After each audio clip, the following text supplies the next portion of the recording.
आज सकाळी जिल्हाधिकारी कार्यालय या ठिकाणी ऑफिशियल मेल आयडीवर एक मेल प्राप्त झाला.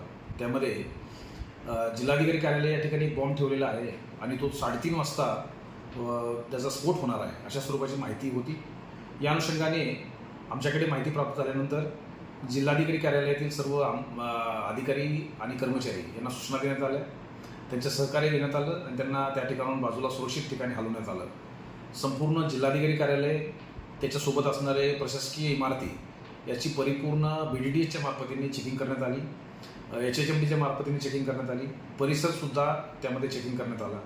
याच्यामध्ये कुठल्याही स्वरूपाचं तथ्य आढळलं नाही आणि हा कॉल खोटा होता किंवा हा मेल खोटा होता अशा स्वरूपाची माहिती आतापर्यंत समोर आलेली आहे. या बाबतीमध्ये पालघर पोलीस स्टेशनला गुन्हा दाखल करण्यात येत आहे. ज्या ठिकाणाहून मेल आला होता याची अधिक माहिती घेण्यासाठी सायबर सेल, महाराष्ट्र सायबर सेलच्या संपर्कात आहे आणि अधिकची माहिती सध्या प्राप्त करत आहे.